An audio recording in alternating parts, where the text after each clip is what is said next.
to service because they don't often have a lot of budgets. Jim Simpson is an investor who believes that Ted is truly onto something here, even if the customer is the education sector, which typically has extremely tight purse strings. There's a lot of people who will go out and think of things to do, but when you actually sit down, solve a problem, feel the pain for a couple of years, and build something that you then don't have to manage, I like to think that laziness is the best motivator for making really great things, and the less work you have to do, the better off you'll be, right? This company launched in May, and so far it's already raised over $1 million. For MoneyWorks, I'm Dave Spencer. The Edge at 11 starts now. Tonight on The Edge, hours have gone by and still no sign of a murder suspect on the run in Redford. He ran from Detroit police earlier today, and now he's got a lot of folks on edge. Fox News' Jessica Dupnack is live on The Edge in Redford with more on this. Jess. We were cruising through the neighborhoods around Western Golf Course where this man was last seen earlier today. We caught up with neighbors kind of coming and going in their driveway, and they were on high alert. They said, we're absolutely locking our doors today and definitely keeping an eye out. But the reality, Roop, is this happened much earlier, and the suspect we're talking about could be literally anywhere at this point. I want you to take a look at his picture. This is Dalveen Nickerson. He's wanted in connection to a murder at a bootleg barbershop in Detroit set up by a janitor there at Charles Wright Academy. The Detroit Police fugitive team moved in on 3 suspects Wednesday in connection to that homicide. When they tried to pull them over in Redford, there was a small chase, and one of the 3 suspects got away near Western Golf Course right off Beach Daily there. Now, it put schools in Redford Township on lockdown earlier, and people living here rattled to even leave their houses.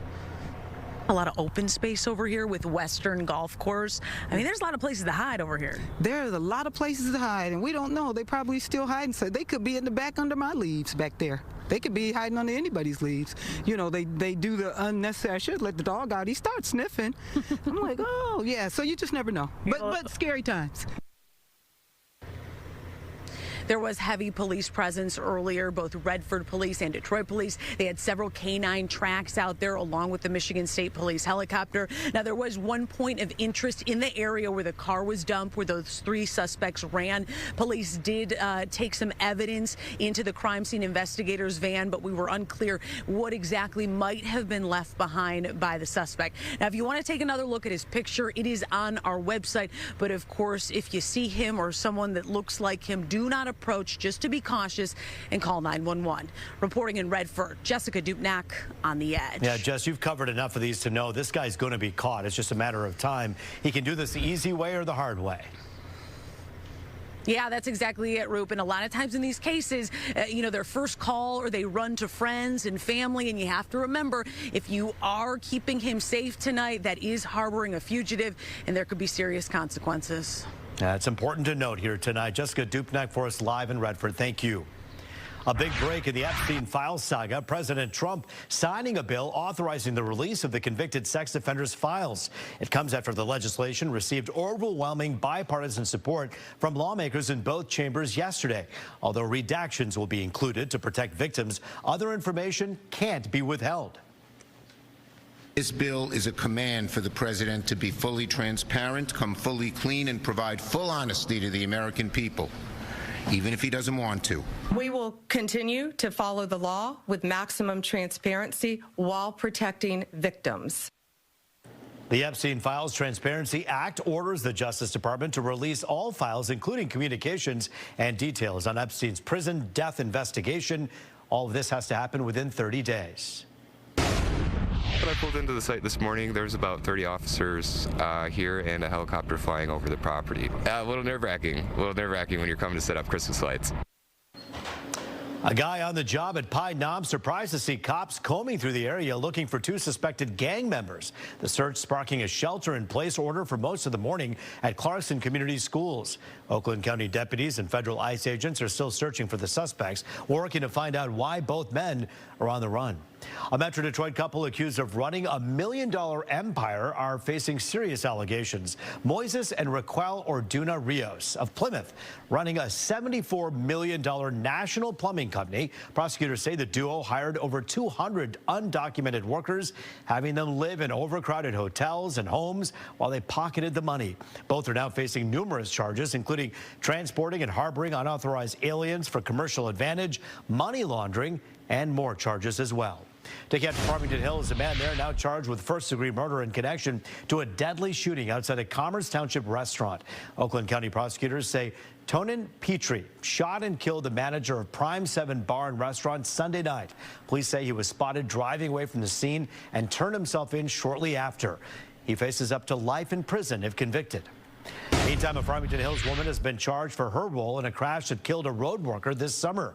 Prosecutors say Kimberly Taylor hit 3 Oakland County road crew members on Orchard Lake near Misty Pines Drive back in July. A 43-year-old man died at the scene, leaving behind his wife and 6 children. The 2 other workers are recovering. The suspect turned herself into police earlier today. She'll be back in court next month. Well, 3 men charged with killing a 6-year-old child facing a judge today. DeMontrell Wilson, Deonta Cherry, and Terrence Blue are all accused of rattling off rounds in a drive-by on Detroit's east side over the summer. An innocent little boy, Riley Love, who you see here, was hit by a stray bullet in the head and died. 5 months later, the alleged killers faced the victim's mom in court. She says she heard a loud pop sound and then her son fell to the floor. When Riley falls, what do you do? I pick him up, I scream his name, he doesn't respond. I carry him to the bed, I saw the blood coming from his head, I wrapped his head, tried to compress. And you called 911, right? Yes. Just awful. The judge says he needs to hear from a few more witnesses before he can decide on whether the suspect should stand trial. The hearing will pick up again next month. All right, let's switch gears and talk about this. The nation's #1 ice skating rink ready to open for the season. Some people strapped up their skates today for a sneak peek at the rink at Campus Marshes. It officially opens back up this weekend. Organizers are kicking off the festive fun with an ugly holiday sweater party Saturday from 6 p.m. to 11. And there's a Polar Express skate set for Sunday from noon to 4. Weather 30, Rich Luderman. I know you love science and you also like facts. This is an interesting one. This skating rink is actually larger than the one in New York at Rockefeller. Wow. Pretty cool. How about that? Right here in Detroit. I love that. Nice. The weather's going to be good this weekend for ice skating. It's not going to be all that cold, but it looks like after Thanksgiving, the pattern is going to change, bringing us some much colder air. For the time being, things are pretty quiet out there. If you look close, you'll see a couple of flurries, perhaps close to Gaylord and Grayling. That's a long way from us. And yes, there is some rain in northern Missouri. Again, a long way from us. We're seeing clouds come and go. There are some holes in the clouds, but then those holes quickly fill in again with the overall flow, bringing us that mid and high-level cloud cover from the west. These are live pictures right here in Southfield. That's 9 Mile Road. It is all quiet across the region, and that's a good thing here towards the end of November. How about the daytime highs today? 46 for us, and we did have a few peaks of sunshine. 41 Saginaw, 41 as far north as Escanaba, 44 out there to our west in Kalamazoo. So here are the numbers at Metro Airport, 46 and 36. When you put the numbers and compare them to average levels, we're pretty close. There's the records, nothing close to that, and that sunset gets earlier and earlier. That's for sure this time of year. 34 in Howell, 38 in Jackson, 38 Mount Clemens. Look at that cold spot up in Port Huron. 25 degrees there, 26 in Flint. The winds are light and variable, but certainly a lot of blue on the map. Yes, it's chilly from Muskegon, Chicago down to Cincinnati. There's Pittsburgh with fog. They're at 35, but the coldest spot, North Bay, Ontario, 21. Look at Montreal, 25 degrees. High pressure is parked to our east.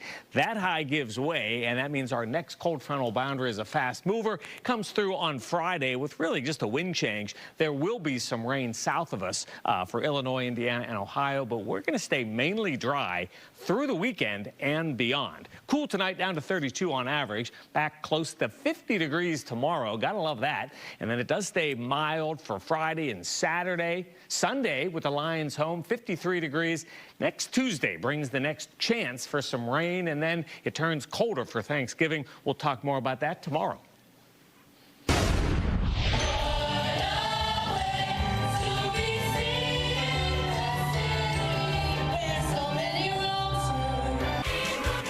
A special performance tonight by the Detroit Youth Choir. Young boys and girls taking to the stage at Imagine Canton, singing tunes from the new film Wicked for Good. The choir is performing ahead of select screenings this week to celebrate the film's release. This is our second show. We opened up Monday for the previews, and we're just so happy that we're here. This is amazing. The kids were fabulous. We couldn't ask for anything more. We did a lot of practice for these 3 songs, but they're also learning other repertoire at the same time. They're learning Christmas music. We're about to get into our next year repertoire, so we're going to have fun. Detroit Youth Choir is awesome. They are going to be performing ahead of screenings tomorrow at Imagine Rochester Hills and Friday at Imagine Royal Oak. Well, the sights and sounds of construction on Belle Isle not so fun to hear as demolition begins on the island's long-shuttered zoo. The 18-acre site, once home to the Belle Isle Zoo, has been closed for over 20 years. Crews will now turn that into nature trails, saving much of the mature trees and adding additional parking. A lot of the structure's in poor shape, and so we're removing it. It's a health safety hazard. We've been trying to keep folks safe, and we don't want them going in. And it's to the point of no return as far as rehabilitating it. So rather than have it all blocked up, I mean, I think it's a good idea. They can, put some trails in there now and open it up and get some use out of that land. Demolition will be completed by the end of the month.